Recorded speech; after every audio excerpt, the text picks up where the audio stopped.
Hello, everybody, and welcome to the PC Gamer Show. My name is James Davenport. I have some special guests with me today. Who's this here? Who's this back from vacation? Hey there, good to be back. He has returned. He has returned. This is Evan Lottie, Editor-in-Chief. How's it going? It's good. You're back. You're here to lead again. I'm looking forward to hearing what game things occurred while I was out of town. Oh my god, it was just a mess. Everything and nothing happened. Yeah, and we're also here with Bo Moore, That's me. Hello. technology editor. How are you doing, Bo? I'm doing well. How are you? Pretty good. Pretty good. We got some good topics today. Video games. Yeah. Video games are still happening, even though Computer games. Whoa. Gotta draw a firm line. games. Yes, pretty cool computer games. So yeah, today we're gonna talk about what we're playing. We're gonna talk about sex games on Steam. Whoa. Sex games. We're gonna talk about James, stop playing with your fidget spinner. Sorry. Yeah, what the hell?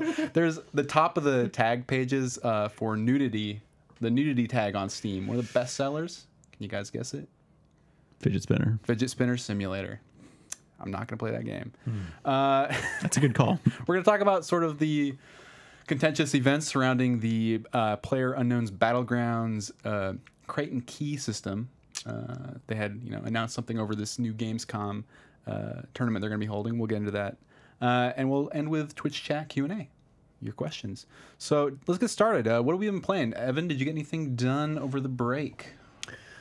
I was away from my gaming PC, of course. Yeah. But I just said we talked about computer games. It is a computer game. I was playing on a different platform.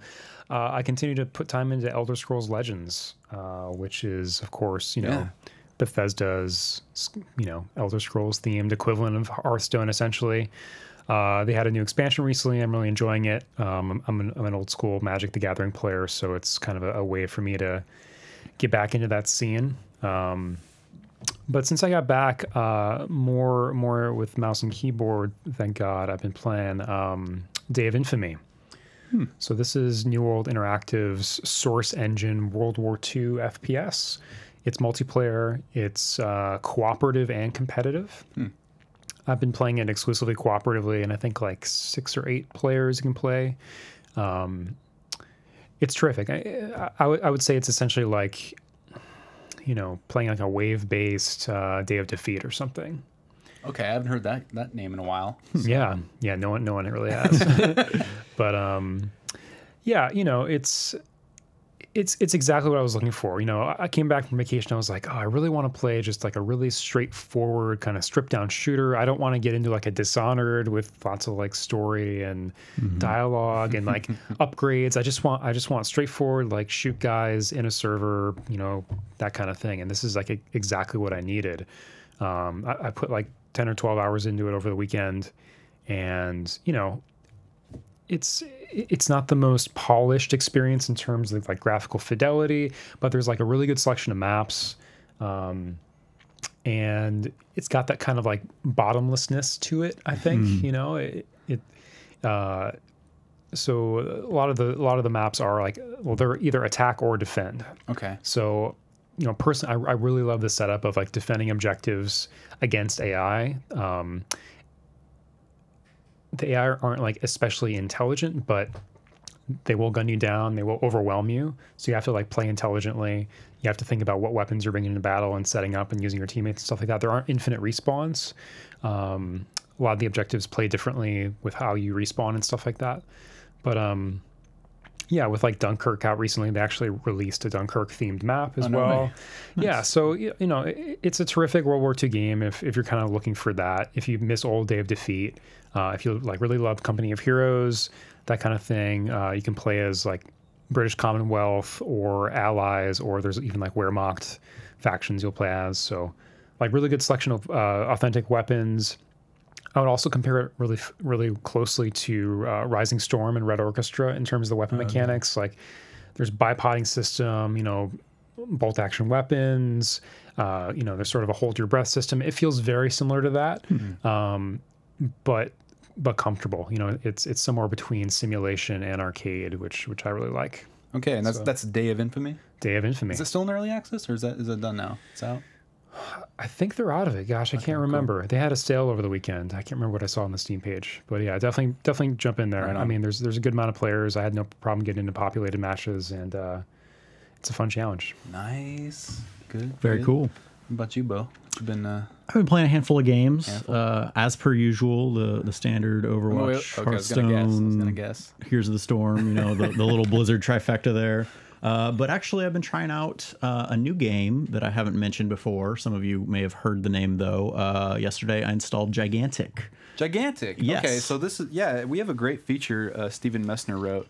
If you're unfamiliar with the game, you want to hear kind of the cool story, I'll link to it in chat. But Bo, can you talk about your experience with it? Yeah, so I haven't played very much at all yet. I've pretty much really just gone through like the tutorial and played a handful of versus AI matches. I haven't done a full PvP match yet, but basically the game, this, as you'll see in this feature that Steven wrote, it went through a very long story development. Was like the studio was on the brink of closing. It was originally an Xbox Microsoft exclusive. It was going to be on Xbox and Windows PC, Windows Store only, being published by Microsoft. But then at some point that deal, I guess, either fell through or something. It's all in the story. And the studio was like on the brink of closure. They couldn't pay their employees for several weeks, if not months, I think. And they laid off a bunch of people. And they had to lay off a bunch of people. But the studio, the core people who stuck around, they were like, we've put in so much on this game. We want to see it through. And they kept working until the heads of the studio were able to secure a new publishing deal. So the story is very, very cool. In terms of the game itself, it kind of is like a cross, but so the game was actually announced, I believe, before Overwatch. Okay. This was a while back. Oh yeah, it was a while ago. It was announced back when the like Overwatch likes were kind of all being announced around the same time. There was Gigantic, there was Overwatch, there was Battleborn, later on Paladins, like this genre that now has become very commonplace and kind of saturated.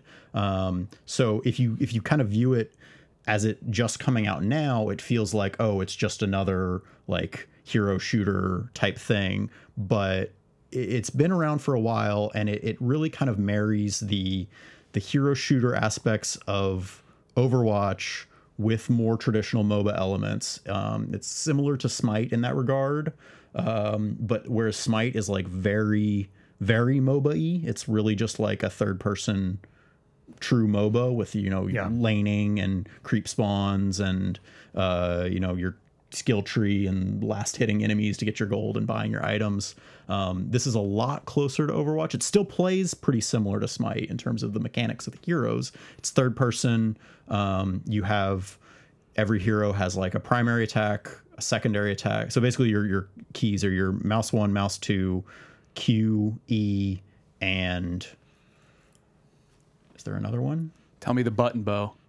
I don't even remember. I mean, it's really like the map structure and the objectives that it differs the most on, including these gigantic enemies that you fight, right? Yeah. So the maps are, I've only played the one map, but it's much more of like a singular lane. There's a lot of verticality to the maps, actually, that I've noticed. There's a lot of high ground and going up and down and under tunnels and over and stuff like that. But yeah, so the way it works is throughout the matches, you're generating energy through various things. You can build energy, or I forget what the resource is actually called. I think it's just power, actually. But you build power by either going to certain spots on the map and like channeling it there for a second to draw some power. You obviously build some power by killing an enemy.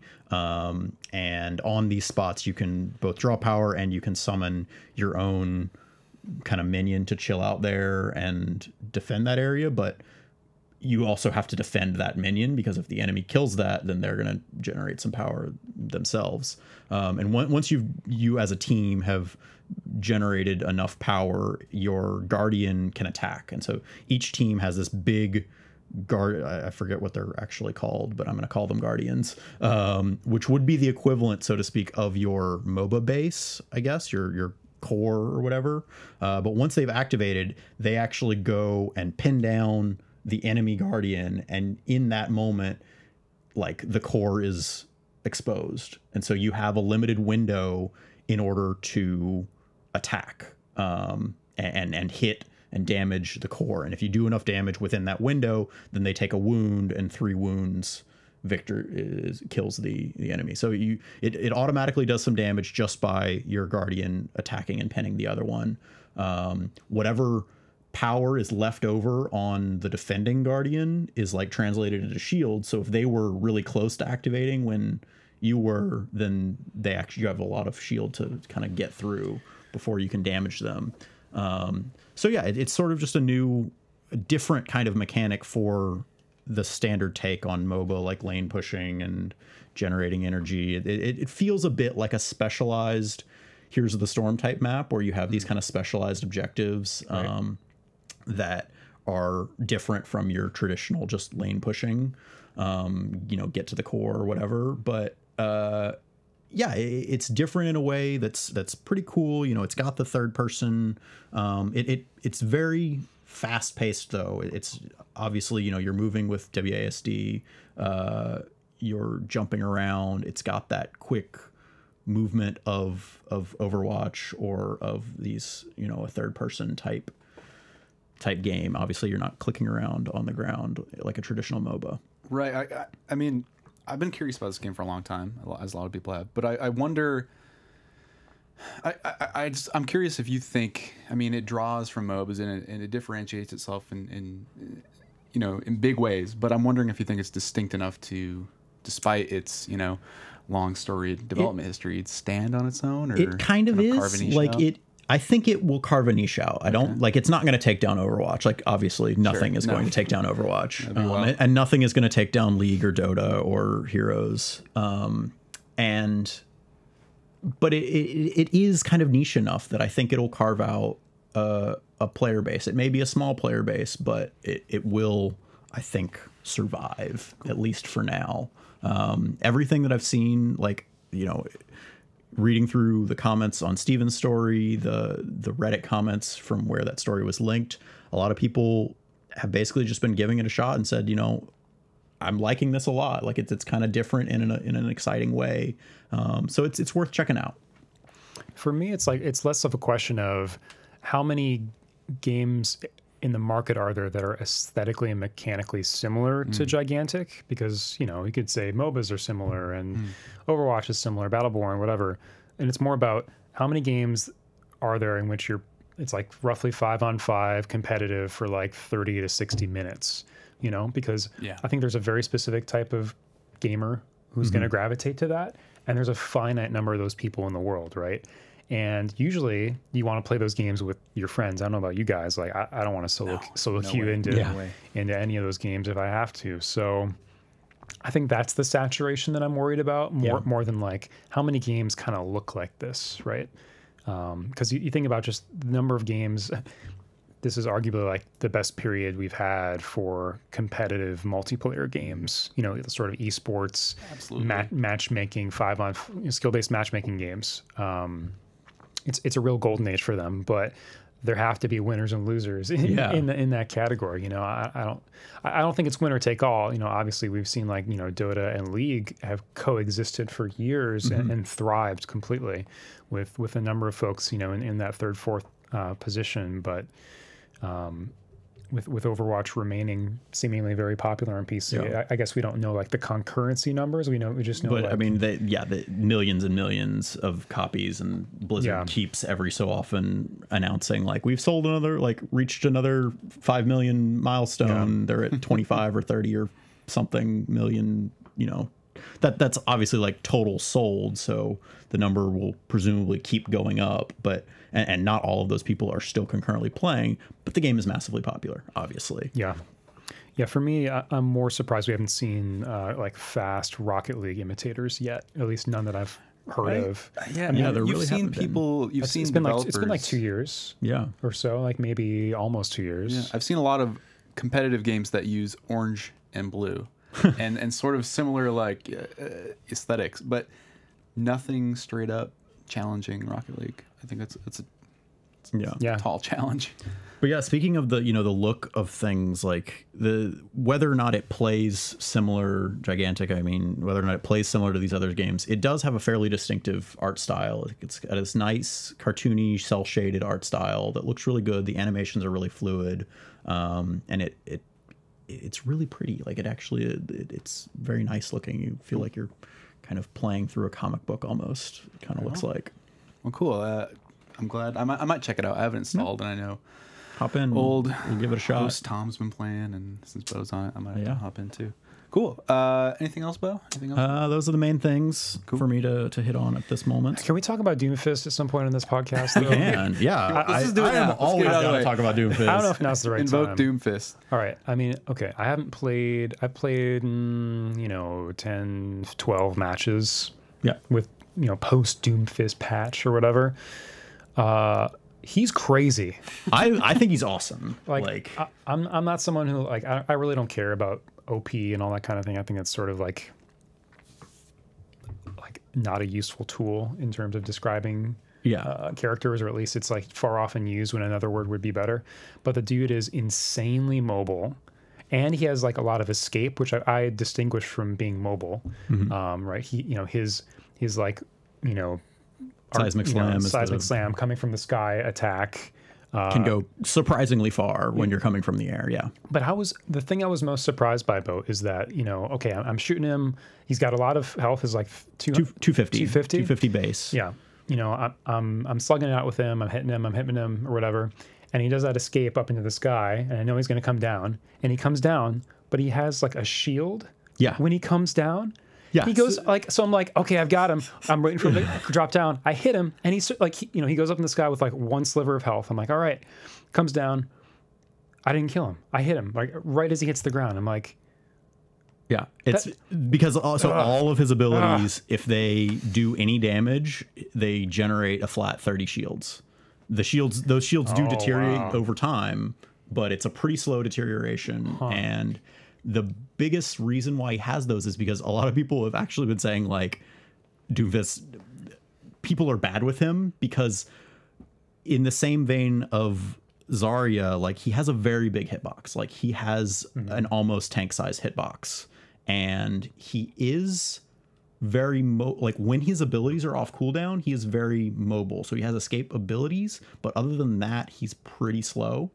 Like he kind of walks at normal speed. He doesn't have like the quick zipping of Genji, the double jump or the wall run.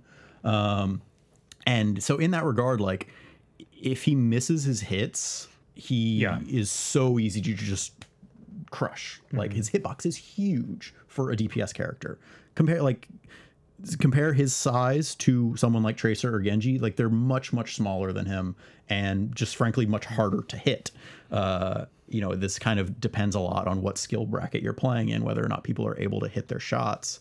But yeah, the thing is, because his playstyle is so aggressive, and in order to do any damage, he has to be up there in the front lines, which means he's very, very vulnerable. So those shields are like, without them, he would just get deleted like so easily. I guess so. I guess like my main objection there is like, it was in no way evident to me that like doing an attack would cause him to get a defensive buff, essentially. I mean, I actually had no idea, and I should have like read up or whatever, but like it's not evident to me through fighting against him that he earned shields, which is essentially like a drain attack. It sort of like, is by hitting me. Yeah, so like doesn't feel visually represented to me. I can understand that, yeah. And that's something that's just like in the patch notes. Take responsibility for his design, bro. I mean, but if you compare him though to Reaper, like Reaper also has 250 health instead of the 200, which is standard for other DPS heroes. He's got a big escape ability. He has a big escape ability because he is like, to do damage, you got to be up there in the front line, like point blank range. And he's very vulnerable if you catch him without his escape or anything. And to that end, I don't know if you saw, they recently changed Reaper's passive. So instead of generating health by collecting the soul orb things, which was basically only useful after you had killed somebody, it was kind of a win more type ability. They change it so his guns have a passive lifesteal, and that kind of plays similarly. Like, again, it's something that's not visually represented. You just kind of have to know, like, while he's shooting you, he's going to be getting some health back. And so I feel like Doomfist's passive shields are very similar in that regard. If he's hitting you, if he's doing his job well, he's going to be tougher to take down than you expect. Yeah. Okay, one other thing on Doomfist. So I've noticed a lot of other discussion around Roadhog. I've watched some touching tribute videos about, Are they angry and ranting? There was one that was like, set to piano music in black and white, where it showed like, I think if you look up Save Hog on YouTube, you'll find this. Oh my God. So it showed like, it was like really, the composition was really clever. So it was like him pulling like 10 characters toward him. So you see him pull and pull and pull, like these with his hooks, these like really good grabs. If you don't play Overwatch, it's like Pudge in Dota or something, right? So he pulls all these characters toward him, and then it shows the successive like follow-up shot where he hits them all point blank, and none of them die. None of them die, and then all of them kill him.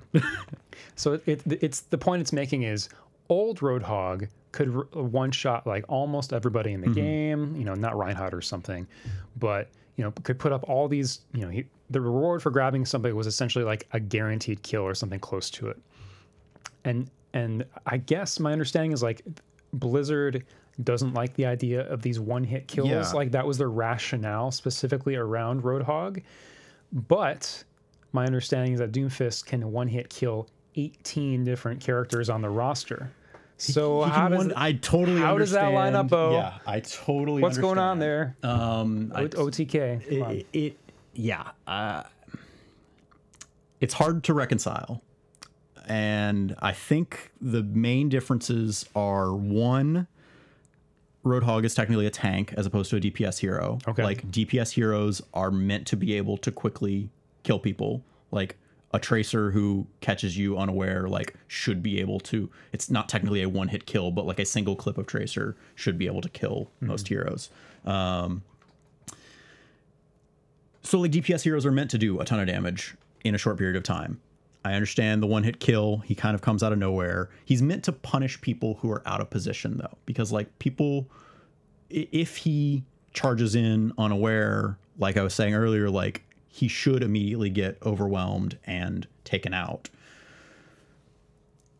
I do agree that the one-hit kill is on Roadhog versus his. I guess also the difference is with Roadhog, if you miss the hook, there's no punish for him. He's still in his backline. Right. He's still with his tanks. He's not made vulnerable. Right. Whereas if Doomfist misses his punch, he's out of position. He's dead, basically. Yeah. And yes, it is a one-hit kill, but it is a high risk, high reward one-hit kill. Because you have to judge that distance really well, and obviously like line it up so if somebody's moving. Yeah, because it's not you don't just have to land it for it to be a one-hit kill. You have to land it and for them to hit a wall with the knockback. That's right. Because the punch itself only does 100 damage. It's the knockback that actually, if they hit a wall, that'll do up to an additional 150 or more, I believe. So yeah, it is a one-hit kill, but it's not guaranteed. And also, if they receive some healing in between the punch and the wall, like it might not kill them. Yeah, I think the biggest difference though is in the risk reward factor. Like it is risky, but it's a one-hit kill. Whereas for Roadhog, if you miss the hook, like it's no big deal. Okay. All right. I think you persuaded me to delete my angry forum rants against Jeff on the Blizzard forums. Just because we're on the subject of Roadhog though, and because I'm a little proud of this moment, James, I'm going to send you a GIF that I took of a Doomfist moment that I thought was really cool. And it was I was really happy to use the new highlight system that Blizzard recently implemented. Made it really easy for me to export this highlight and turn it into a video. I'll get it on screen. Did you send it in Slack? I slacked it over to you. I will quit slacking and get in there. And all right, let's see if I can get this going. I mean, it's a fun character design overall. I mean, I really enjoyed that aspect of it, and it's sort of like a brawling melee fighter. I mean, that's something unique. Might be a bit choppy on stream, but here we go. You might have to wait Oh, for dang. it to loop around and okay, see the full okay. thing Okay. for the full effect. I was pretty proud of this one. This was like my third game Walk with us through it, Doomfist. Bo. So it was just a highlight. It was no play of the game, but we're here big deal. on Dorado. So I use his verticality to get up Bam. there, take out Oh, the soldier on the 99. high ground, Yep. and then jump down and just delete the Anna. Oh man. She had no idea what was coming. Wow. It was I was pretty proud of that So one. the cooldown on that looks pretty short. That's Yeah, nice. the punch itself is only a 4-second cooldown because, like, I mean, that's his primary attack basically. His shooter, his gun, like, does next to no damage. Oh, it actually kind of does a surprising amount, but it only has 4 shots and it recharges pretty slowly. Like, that is his way to do damage. So it has to be on a short cooldown. Like, they couldn't make that like a no cooldown type thing. It's meant to feel powerful when you hit somebody with it, but you have to be able to do it a lot because that's like his only attack. So, you know, if you just tap it, it does much less damage. I mean, it's still like it hits for 50 and then maybe another 50 or 75, which is, you know, nothing to balk at, but like it is to do the full 250, like you got to charge up for a couple seconds. So, Cool. yeah. Right on. Well, thanks for those words that I didn't really understand at all. But Doomfist. Doomfist. He looks cool. Doomfist, not totally OP. That's, you go. That's kind of how we'd summarize it. Yeah. I'll move quickly through what I've been playing. Well, not too quickly, but really, I want to give a shout out to DJ Bruce, one of our club members, known as Butts in the club. Head to club.pcgamer.com if you're curious what you can get out of that, but you can join our really fun Discord and meet people like DJ Bruce. He's been in the hospital, and he's still tuning in. Something to do with his appendix. So maybe if it's too hard, don't do that. Just like chill and I don't know, get better. But thanks for your dedication. Thanks for sticking with Appreciate us. Hope you get better soon. Yeah, Get that appendix upgraded. get it out of there. You know, get more appendix in your VRAM or Appendix gigahertz. bodies. I want to talk about a game that came out yesterday and that I finished it last night called Tacoma. Yes. I'm so excited to play this game. Nothing to say about the meta. No new characters coming to Tacoma, as far as I can tell. But this is a new story-driven game from the creators of Gone Home. And if you don't know Gone Home, it sort of kicked off along with Dear Esther, the walking simulator genre, as it's commonly referred to today. Last show, we actually decided to rename the genre. Oh, wow, I missed this. What is the name? Do you remember, Bo? I don't. What? I don't actually. You made it up. Did I? And What did I name in it? these games, you explore spaces. Oh, yeah, that's right. So they are now called Space Explorers, which is super appropriate for Tacoma, which takes place in a space station called Tacoma. It's How did I forget that? That was genius. it was genius. Come on, Bo. He's got to save that ego space in his brain for play of the games. But yeah, Tacoma, it's very different compared to Gone Home, which took place in a big house in Portland, or on the fringes of Portland. In a space station, there's different. Well, let me set up the narrative first of all. You're doing contract work for a company, I think called Venturis Corps, and this space station is basically a. Think of it as like a truck stop way station for looking at cargo, looking at shipments that are being pushed to these developments orbiting Earth, basically big space condos. And it's where materials and so on and so forth get checked before being shipped and used to build. But in Tacoma's future, AI is a thing and completely capable of automating these space stations themselves and these processes themselves. But because capitalism, yada, yada, people still need jobs. And there's sort of some background material you get exploring the space station that details what's been going on and sort of this what will probably be a problem in the future for us. Where the job's going to go if computers and robots and everything can automate them, right? So there's legislation that exists in this fiction that mandates people still need to work because they need money. And so on this giant space station, there's something like 6 people. And you are going there after an event occurs in which these people disappear. Now, it's not like Gone Home in that you're just exploring a space and rifling through their underwear drawer and like finding notes that they conveniently explain everything about them. There's some of that. There's still a lot of that. But you're exploring a space station and witnessing these futuristic holographic recordings of events that transpired over the course of a year. Some of those are from like an hour before you got there, and some are from, you know, when they first moved in. And it changes the game from, or at least the feel of like the typical walking sim where you piece Space together, Explorer. Space Explorer, shit. Damn it, Bo. Where you piece together the story through epistolary notes and just like, oh, there's a broken lamp and a skeleton, you know, what could have happened here? And it changes it into more of like a performance. And there's something called a show in New York. Is it where it's based? Yeah. There's a play type thing in New York called Space Explorers. Sleep No More.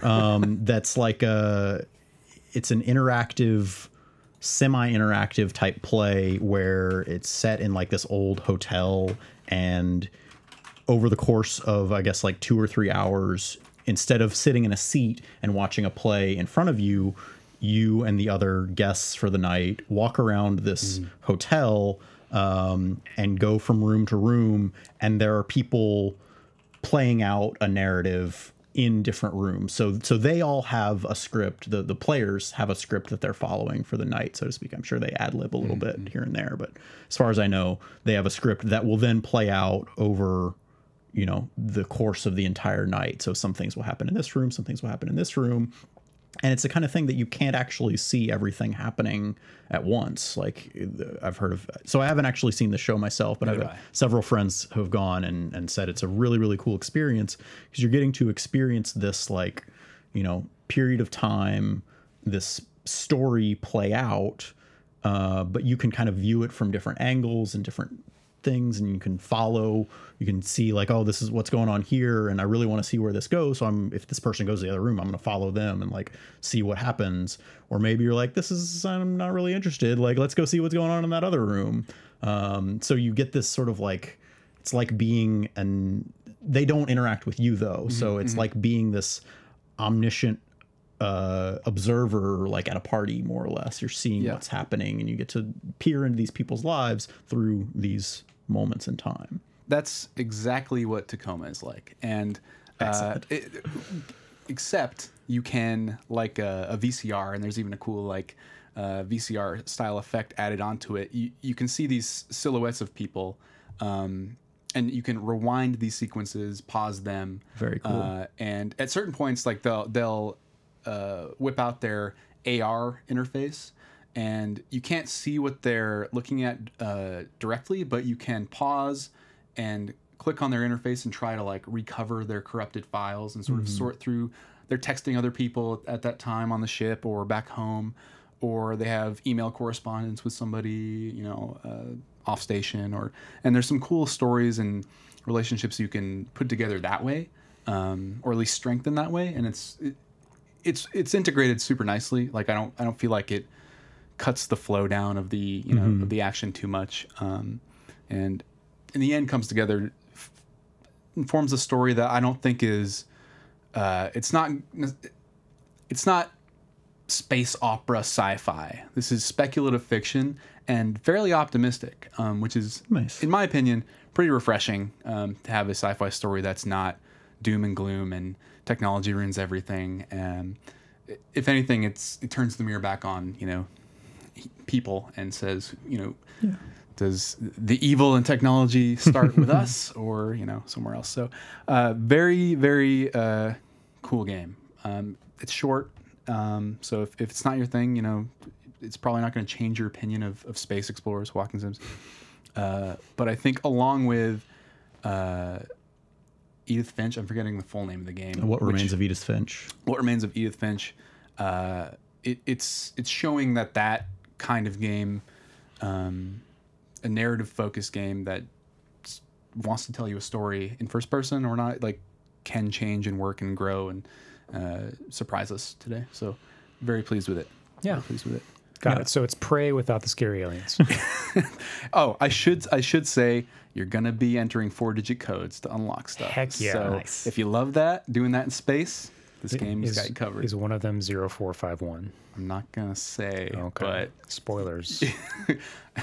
All I really want to say on this though is like it's really nice to see that like as I said, I loved Gone Home. I thought it was a great game, but we touched on this a bit on the show last week. Like the just listen to audio logs mechanic of the walking simulator genre has kind of been played out at this point, and so it's just really nice to see that this genre of game has evolved into frankly a new mechanic, a new way to experience these stories and tell these stories in an interesting way that doesn't feel played out. And for all we know, there may now be a handful of games that copy this mechanic and we'll get tired of it and they'll have to do something entirely else. Yeah. But for now, it's really nice to see that it's come to this. Yeah, every few years I like having one or two of these a year. Just roll through in 2 hours and be done with, as opposed to Dark Souls, which I can't quit playing.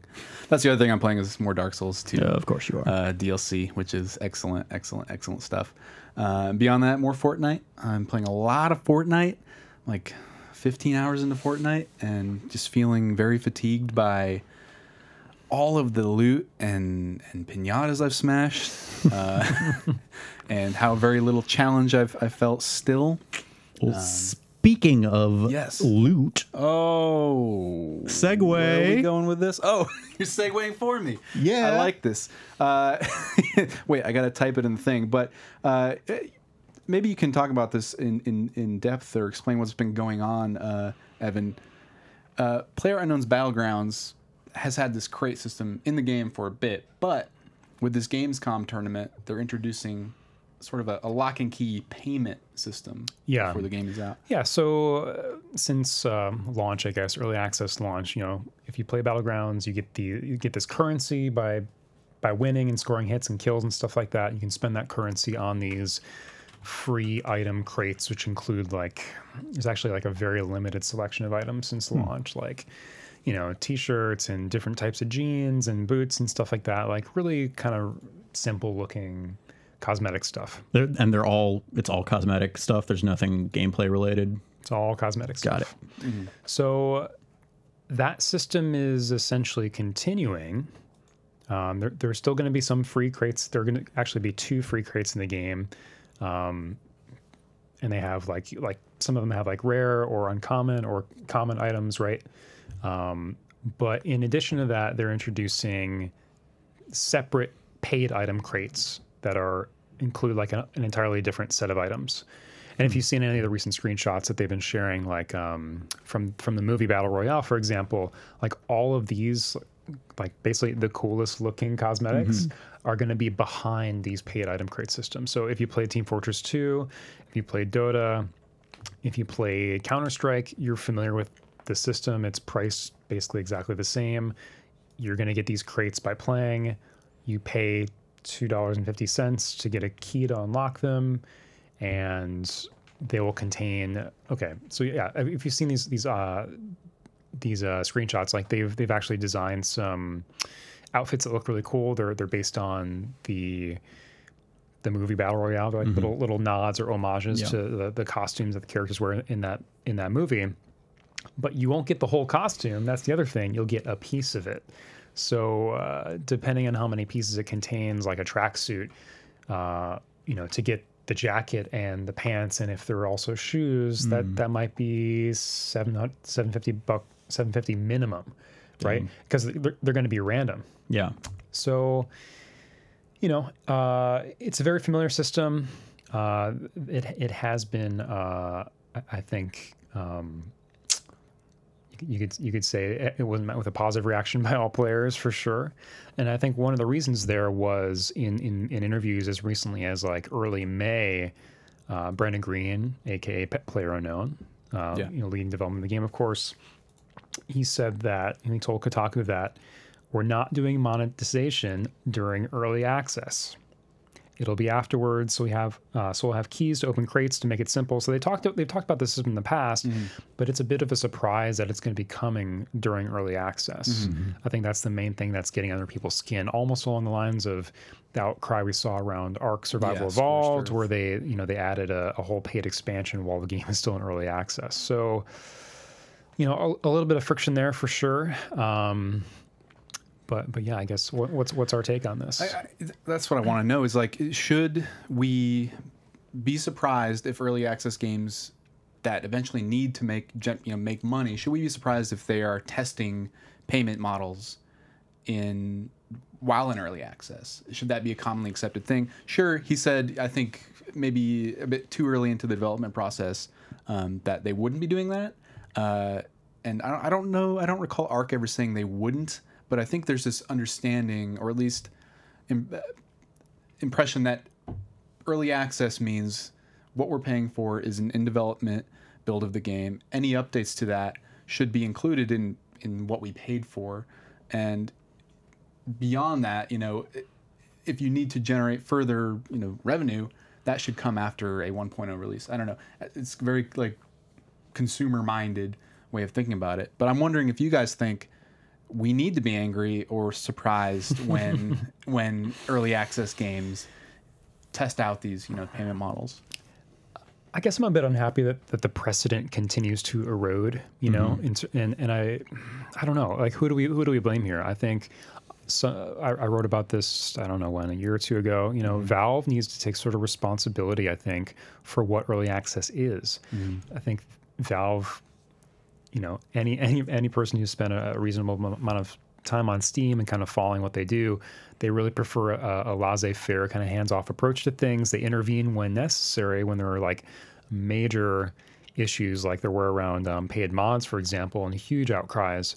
But the issue here is that developers who publish early access games control through their actions what early access is and the perception of it, right? Valve is not an enforcement group unless there's major issues like censorship issues or content issues, which we'll be talking about later in the show. But essentially, when developers, whether or not you think Battlegrounds made an error here or sort of went against trust, I think they certainly contradicted their earlier comments about their intention to do this. And they did apologize for that in the patch notes. Player Unknown himself was talking about how this was poorly communicated, and they apologized for that. But I think that the bigger worry here, it's not just about, we're going to have to pay to get cool items. Oh no, that's frustrating. And they're really popular and they're just they want more of our money. I think the bigger issue is early access's reputation. Think about the positive reputation, the almost exclusively positive reputation Battlegrounds had up until this was talked about, right? Hard corner. I think almost everybody held it up as, and I would see these comments all over the place on our site and on Reddit and elsewhere, this is early access done right. This is how you do it, guys, because they were constantly talking about the next thing around the corner. They addressed optimization stuff. They addressed their net code. They continue to have server issues here and there, intermittently, but they're a big popular game. We'll give them some slack for that. And they were really focused. It seemed like they were updating the game constantly and talking about new maps that are coming. That was all really encouraging. And now there's sort of this oh shoot, of course they're going to use what is the most popular or / successful, however you think about it, monetization scheme that Dota and Team Fortress and a lot of other games have used. So that's a bit of what I'm worried about. I feel like we should be concerned about how early access is perceived, because a lot of good developers are doing a lot of great stuff there, and I don't want them to sort of be hurt by the questionable actions of others. That's a shame if so, because it is a useful program when it works. It is, and it is a bit out of the blue, I think, to just start charging, even when they said they weren't gonna. But Bo, do you have any thoughts on keys and crates and money? I mean, so I haven't played too many early access games. I haven't played any Battleground, so it's a little bit out of my depth. But a little bit of the comparison I can make is to Blizzard games and the cosmetics there is, you know, there are crates that can be purchased for money, but you also earn them by playing. And Right. I feel like, at least for me, that's a big distinction and a big difference, is that if I want to pay money to get more of these, it's fine, but like I don't have to. And I can still maybe not have a super fair shot at getting everything, but like if I play enough, I'll get the things. And that basically assuages all worry that I have about there being microtransactions in this game. And to that end, actually, there was, with the big 2.0 update to Heroes of the Storm, they switched from most of the cool cosmetics being tied behind paid money, the gem system Right. that you had to pay for, Right. or that you did earn a few of, but like very, very few. Whereas you could like unlock heroes with gold, which was the part that, you know, matters for gameplay, but all of the cosmetics were basically monetary.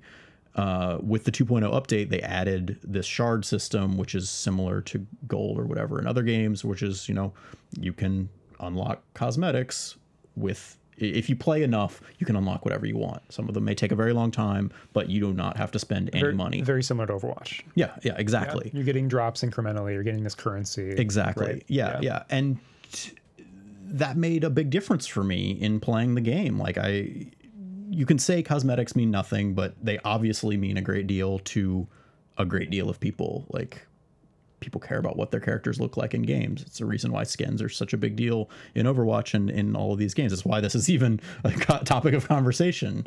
And so, yeah, like, I feel like, I mean, I'm of the opinion that all games should be this way, whether they're, you know, out or in early access or whatnot. The fact that the game is in early access muddies the waters a whole nother step that I don't even know how to take, how to address. So, yeah, I mean, that's just where I stand on the microtransactions deal. Sorry, Evan, what were you gonna say? Oh, it's fine. I just think as a player, the biggest mistake that they're making is that they're creating like this hard wall between the free cosmetics, which I think look really, really basic and dumb, like plaid shirts and striped shirts and like jeans. It's like the Target clothing section. The rare ones, I believe, are like a skirt and like the leather jackets that have already been in the game. You know, I don't know. There's nothing remarkable. Like if there was a chance, like just a 0.1% chance, 1% chance, whatever, like of me getting effectively a legendary item in those crates, that completely changes this for me. And I'm like, okay, well, I'm gonna keep playing on the hope that maybe one, you know, in 6 months I'll have a couple of these or something, you know. Cool.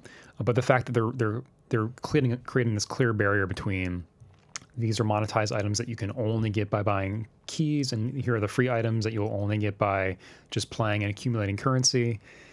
I don't know. That's not cool to me, but it's not cool to me either. It's early access continues to be a strange thing. Yeah. They do say that the funds are going directly towards funding this invitational, the Gamescom Invitational, and supports the selection of charities. So that's nice, but, you know, because they're very much the top-selling game on Steam. Wait, they've said they support charities? The keys support charities? The tournament. Yes, to support a selection of charities as well, and the prize pool, and, you know, funny. So that's nice, but I think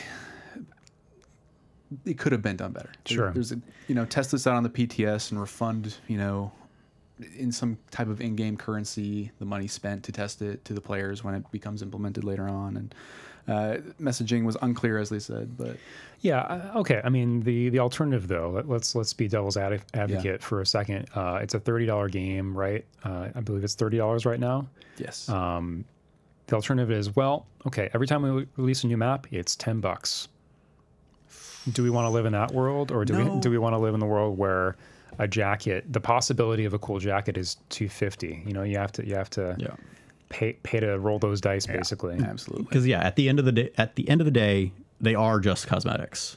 Like, you can play this game, assuming you've bought the game, you can play it for the entire game. You can play it. Like, you're not limited. It's not pay to win. Yeah. You know, there's maybe a remote possibility that in the future they introduce something that has like some optical advantage. Yeah, maybe there's like camo or something. There's a possibility of that, but I don't know. But there's not like your gun shoots better or anything of that regard. Yeah. So because that obviously is what we definitely decry as, do not do. And I don't want the player base to be fragmented in a game where the server is 100 players. No, not at all. Right. And as they introduce these maps, as they introduce first person only servers, which they're going to do in this upcoming patch, the game's going to get more fragmented, right? As much as it's well populated now, one of the joys of playing that game is I know I'm going to instantly get in a server with 100 people. It's going to take 30 seconds at the most. So, yeah. It's going to be an interesting challenge for them to grow that game and maintain the momentum they have and player base they have. But I'm excited at least to follow it and see where where it goes from here. I did see I don't know when they're implementing these, but Ollie Moss was making a custom player a Battlegrounds item, and it's a fucking Garfield helmet. Yeah, I saw that too. You saw that too? Yeah. Oh my god, I can't wait. It's a helmet with like Garfield ears and eyebrows or whatever. Yes. So it's pretty amazing. Might be bright orange, but it'll be worth it. Promising. It's the old Tyler Wilde special. Tyler Wilde I mean, okay. The other thing we should just touch on briefly, Sure, just hint at, is okay. Like, there's going to be an item economy. Like that's what this is going to. There's already Steam Market support for the game. People are already trading items. We wrote about the fact that if you didn't open the Twitch Prime crate that you got by connecting your Twitch account with Battlegrounds, it was worth like $25 or even $30, I think. If you didn't open it, it's really like stupid. It's like a ski mask. Anyway, It's awful stuff.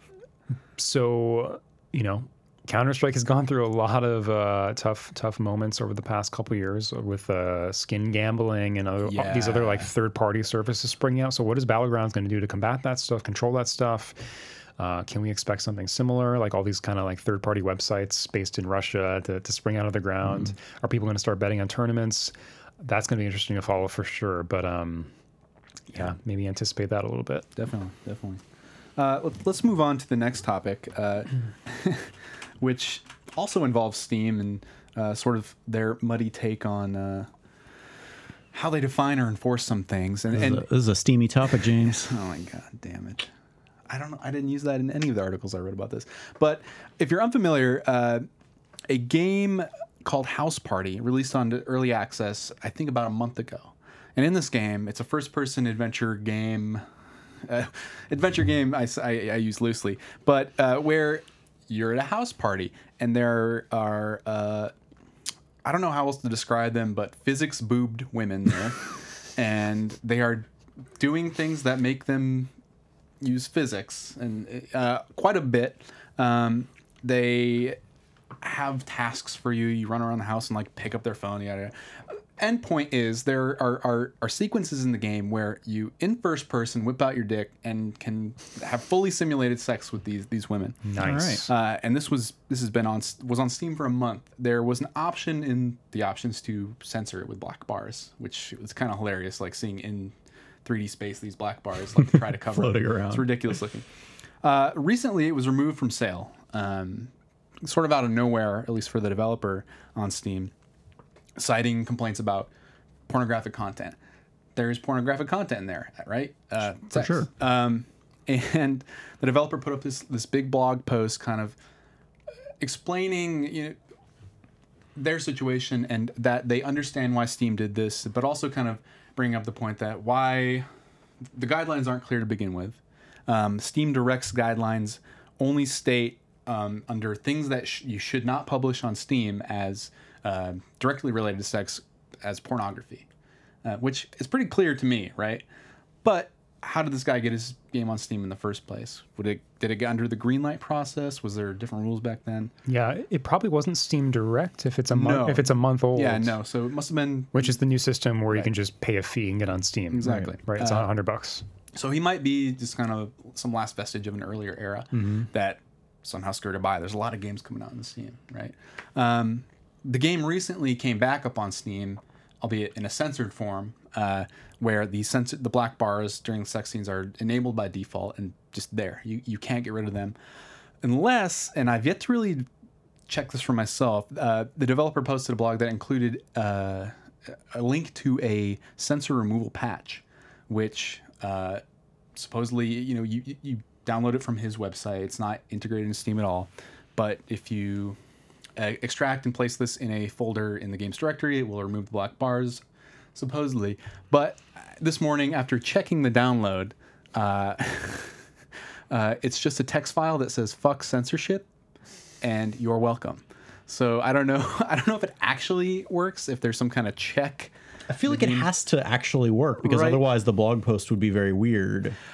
And unless like he hasn't made the patch yet, because the whole thing of the blog post is like, it's a pretty common thing for games on Steam to have censorship It is. that can then be third party removed with like a simple, easy to add in mod.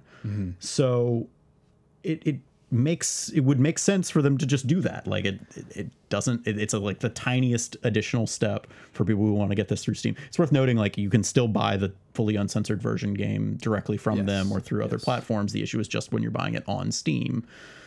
So like, I don't know. I've yet to check if it actually works or not. I feel like Either way, it it's just does. a big edgy If it doesn't, middle then that finger. would be very weird. Yeah, it's a a lot of effort for a middle finger that a lot of people won't even know went up. But it brings to mind for me, the question of what is and isn't allowed on Steam and why. There are a lot of games on Steam that have full-blown nudity. There are more tasteful, I would say, games that deal with sex and depict sex that are still on Steam and haven't been removed from sale for similar complaints. So I'm wondering why you guys think House Party, of all the games, you can just seriously go to the nudity tag and you'll find just a buttload of stuff. Of all the games on Steam was removed. And if this is just an indication that Valve needs to have clearer guidelines for this thing, or if they should even allow nudity and sex to be depicted in their storefront at all. We have gore to the max, we have shooting to the max, and we can't compare them directly because they're very different things and they mean different things culturally, and sensitivities differ all over the board, and it's playing with fire at that point. But I'm wondering, what does this say about the future of Steam and games on Steam? Well, it sends a confusing message to developers of these games. That's the first thing, right? So like, if we're asking and sort of scratching our heads, like, what makes this game special or so offensive that it should be excluded, temporarily taken down, reworked? Is it because it got popular? Is it because of, was the game like mislabeled at all within Steam or miscategorized at all within Steam? Did it try to circumvent anything? I'm not sure. I guess one of my bigger questions is, I'm actually unfamiliar with what the kind of parental controls are within Steam. What are sort of the built-in blockers for age gating? I know obviously like if you go to certain games pages, you just have to verify your age, but like what's preventing me, the hypothetical parent of a 14-year-old or something, from like, I don't want my kids to have access to these games right now, whatever. Do those tools exist, and who's responsible for sort of tagging like what isn't part of those games? Because obviously not every game on Steam, and actually most of the games on Steam at this point are not ESRB rated. So who determines what isn't like adults or only or mature? There isn't some sort of advisory board reviewing all these games. Is it left to the hands of the user, the developers? Steam and Valve obviously aren't doing it. So I don't know, a lot of questions there.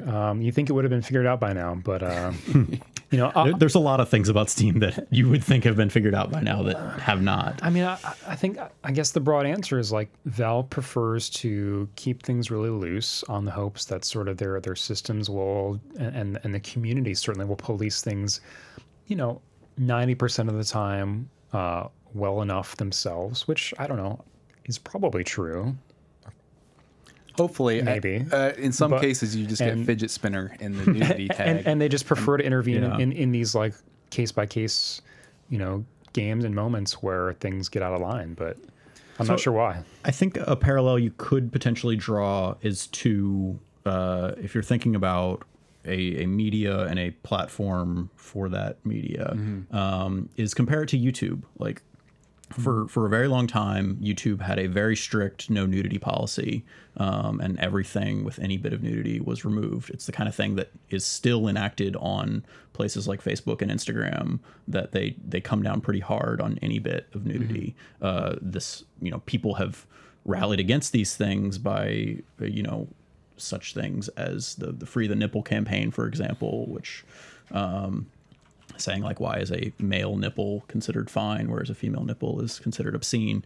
That's a whole different argument. Right. But if you bring it back to YouTube itself, I don't remember when this happened, but sometime many years ago at this point, they changed their policy, and now it's pretty easy to find nudity on YouTube.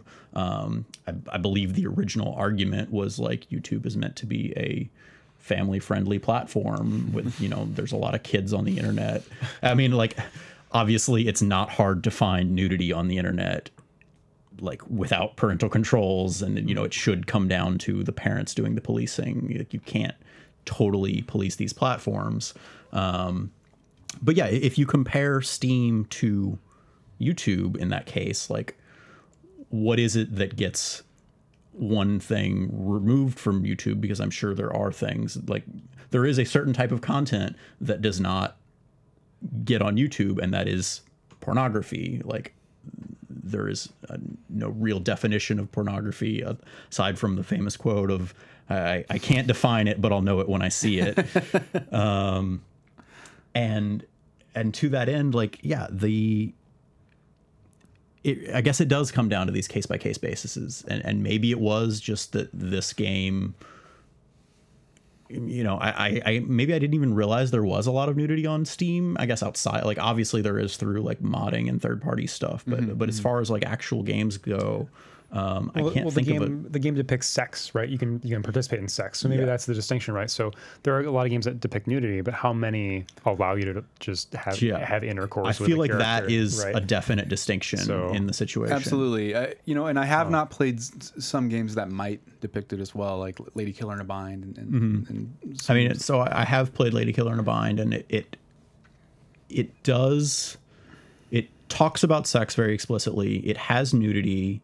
But the sex scene, I mean, for one thing, it's a visual novel, so it is at most like maybe a GIF, but for the most part, they're basically just static pictures. So yeah, and from what I remember, I don't remember seeing explicit penetration. Right. So yeah, I mean, that game, it was originally not allowed on Steam, and then it was only in a censored form, and I believe it now is available fully uncensored on Steam. So based on that, it seems like Steam's policy is evolving. That's kind of the state that it's in.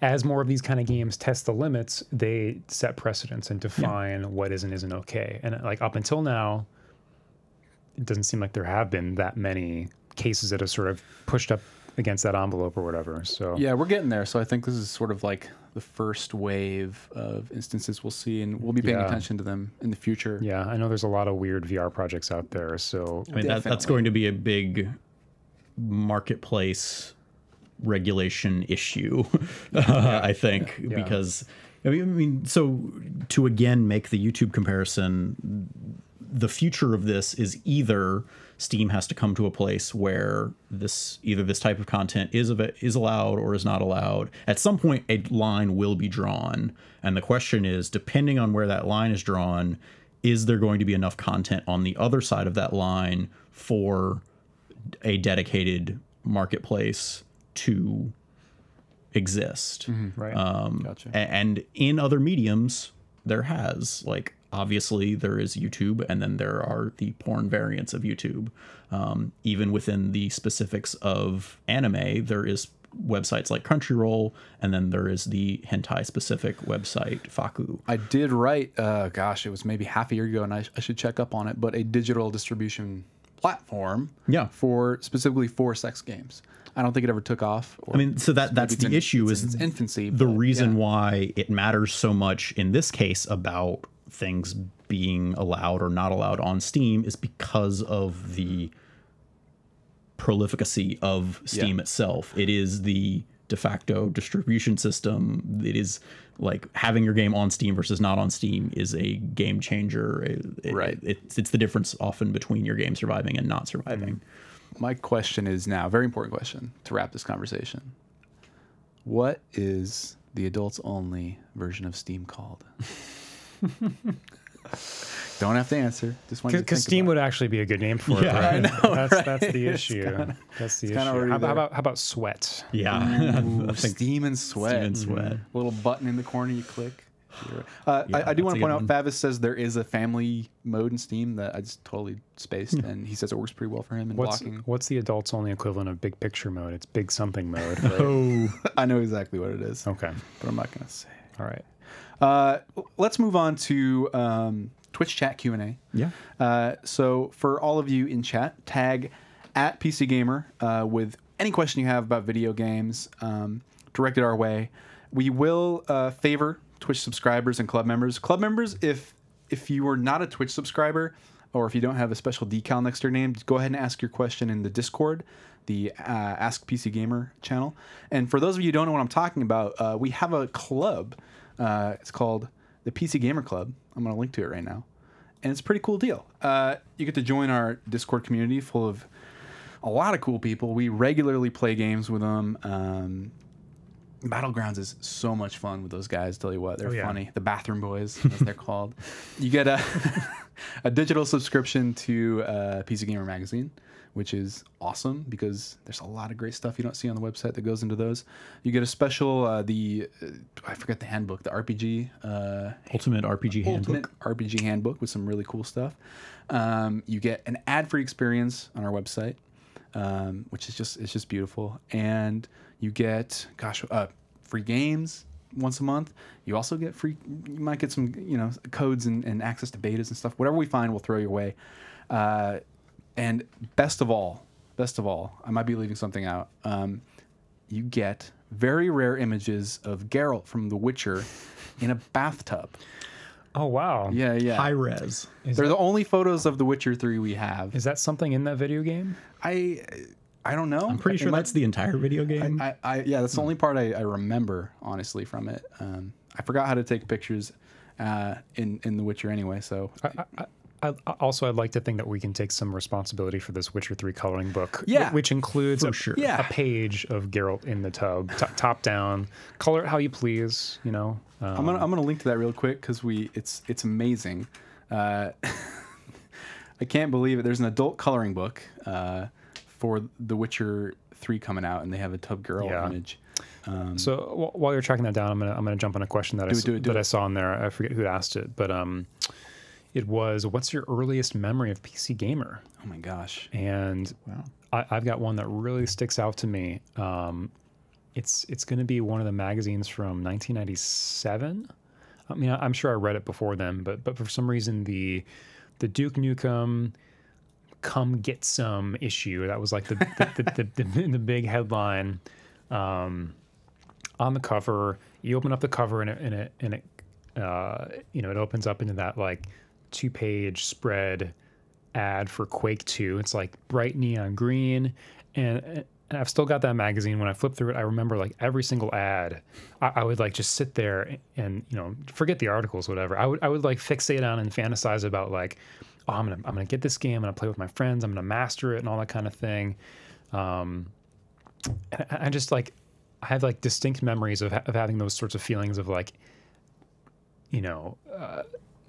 fantasizing, anticipating games that like in this age of the internet and like massive information and gameplay footage and access and there's just such a volume of information out there about a game that like is not an experience I have any longer.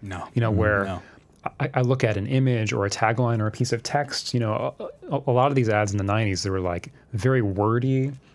They had like little screenshots embedded at the bottom and stuff like that. They weren't the sort of like stripped down treatment that you'll get in modern advertising and marketing.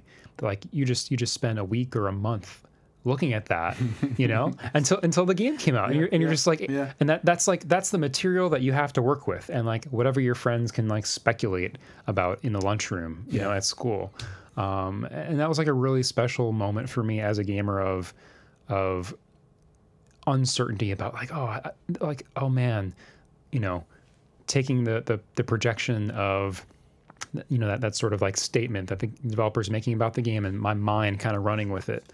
I really had that experience with Tribes and Half-Life and a bunch of other games. So cool. Yeah, I remember seeing PC Gamer in my grocery store, and it was like the only game magazine they had in my small town.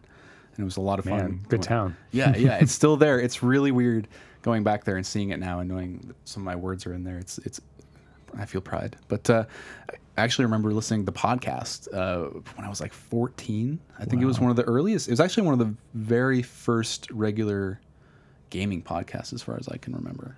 I remember Evan showing up on it a few years later, and I can't remember some of the early hosts, but it was. So this is probably like 2006 or 7 or something. Somewhere in there.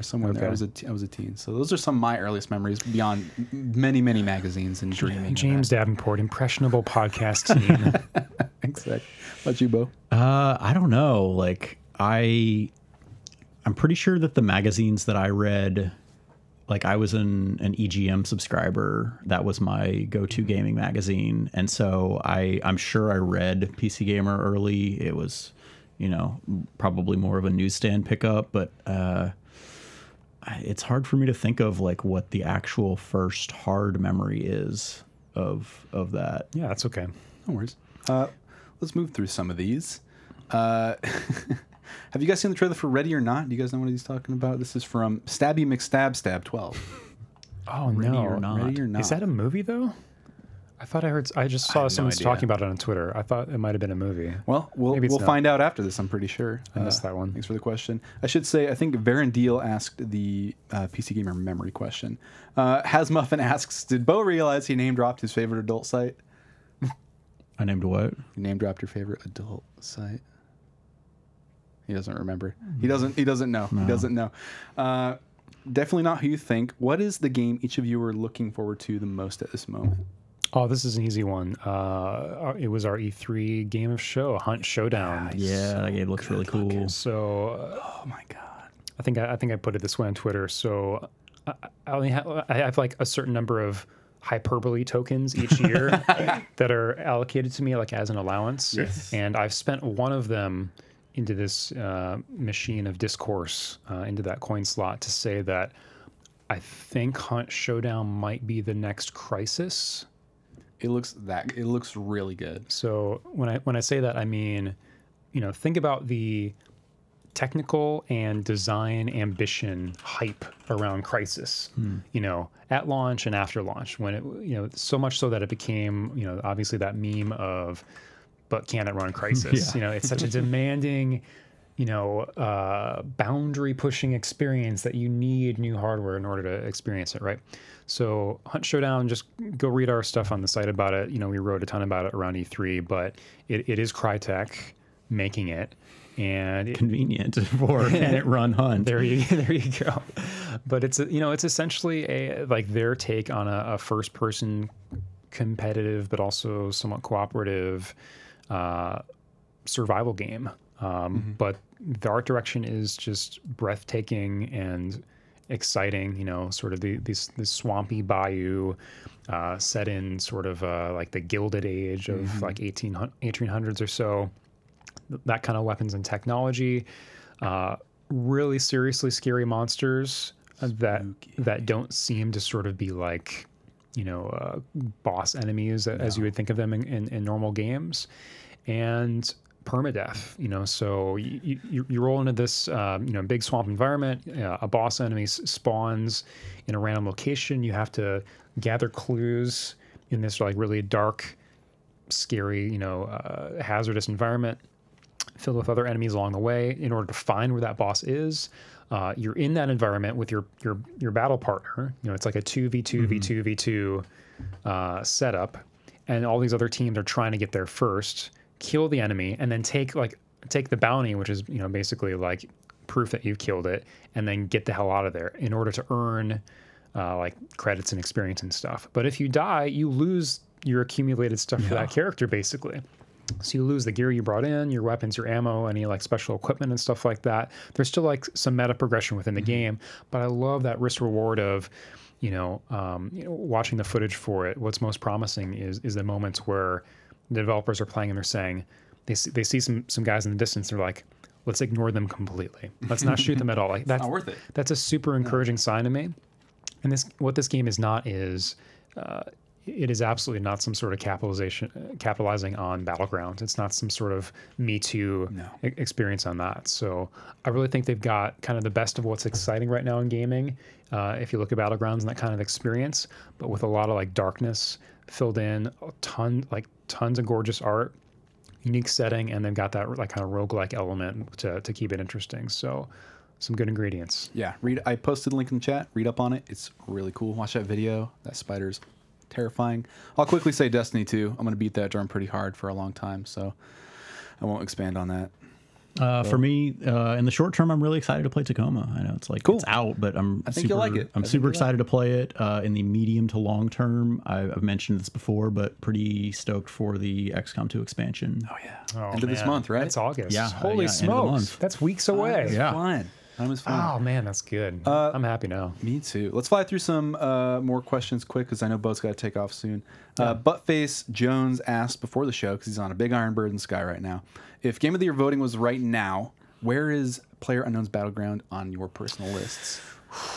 Yeah, that's going to be a really good debate at the end of the year. Gosh, It's going to be it would be a really tough conversation, right? Because for me, I think they would have to fill out more of the experience for me to really justify putting it at top. Easily top 10 though, like obviously. Oh yeah, top 10. I'd say top 5 for me personally. But what we're careful to do is not sort of conflate, certainly not popularity, and certainly not like, we and our friends together had a lot of fun, and there's just sort of this like positive feeling behind a game. Like that's not why we choose a game of the year, at least not what I put my weight behind. For me, like there's an element of like technical evaluation. Does this game like really kind of check the boxes as a PC game in terms of netcode and all that kind of stuff that we expect? And does it represent like an interesting idea that it pushed forward? Obviously, like it's based on H1Z1. Like how do you sort of value that? But I don't know. I mean, it's going to be interesting to see how stuff like the XCOM expansion, which we're expecting a lot of good things from, but it is a derivative piece of another game that we really love. Like how does that stack up? But I don't know what else is in there right now. That's the better question. Like what's its competition? I mean, Far Cry's out next year. Nothing jumps out. That's out of the picture. Like we almost have an easy job because there's a ton of really great games out right now, and I see all of like my non-PC colleagues saying like Game of the Year this year is going to be impossible to judge because they have like Breath of the Wild, and they have whatever that game that just like Splatoon 2 people are really stoked about. Like there's all these games that are console specific, and I'm like, we don't have to worry about those at all. PC specific, obviously Battlegrounds. I don't even know though. There have been some good hits, but I can't remember them off the top of my head. Was Resident Evil 7 this year? Yeah, that was February, I believe. Right? Yeah, RE7. Yeah, there's some good ones in there. We'll know, and when time comes down to it, and we have to do it. Mass Effect Andromeda. Oh boy. Whoa. One more question. That's that was unnecessary. One more quick question, Kanifu. I did not skip your question. Kanifu wants to know if we have any embarrassing video game crushes. Oh, of like in-game characters. Of course. Every custom-made character I've ever made, ever. Boy, embarrassing ones? I don't know about. I mean, they're all embarrassing. Well, they're all right? pretty. I was gonna say inherently. I don't know. When I was a teen, Half-Life 2, Alex Vance, I was just like, oh sure. Ooh, I was way into Alex Vance. So I don't know if that's embarrassing. That's kind of a given, but. Nothing too. Maybe just like the archetypal Elven Archer MOBA character, I sort of have a soft spot for, and I don't know why. It's like, yeah, I like the bow. I like the cool cloaks they have. The girls who bow. The girls who bow. Girls whom bow. I don't know. I mean, Zoe was like a really beloved character in Left 4 Dead 1 for a while, right? She's like, the cute, like relatable, likable, hoodie wearing. Person around my age. I feel like, A lot of fan art made about her. It's true. I'm gonna say Bubsy. Sonic and Bubsy. It's all that needs to be said. That's deeply embarrassing. That's pretty. I mean, if we're on the subject of Sonic, then it's definitely Rouge the Bat. Oh, here we go. This is okay. I think this is a good place to cut it. Yeah, we're about to. We're gonna go. The fact that you knew the name of the female bat character in Sonic. Sonic Bo's Adventure got some 2. deep. He knows all the side characters. That game is great. Wow. Anyway, thanks for joining us this week on the PC Gamer Show. Sorry for that last bit, but if you're listening at home on some podcast feed, iTunes or some RSS network, leave us a review if you can. If you like us, you give us all that feedback. If you're watching on YouTube, you can always catch us, 1 p.m. PT here on twitch.tv/PCGamer live if you want your questions answered. And again, if you want to join us in the Discord outside of the PC Gamer Show's hours for all sorts of games and chatting and just to hang out, we're in there all the time. Club.pcgamer.com, and you can get a subscription and join us and change your life forever. It's a good time. Any closing words, fellas? The conversation continues on Discord. Yes. Bo, any other Sonic characters you want to shout out? I think that Evan said it all. Okay. Bubsy. Bubsy. Thanks for watching, everyone. Bye.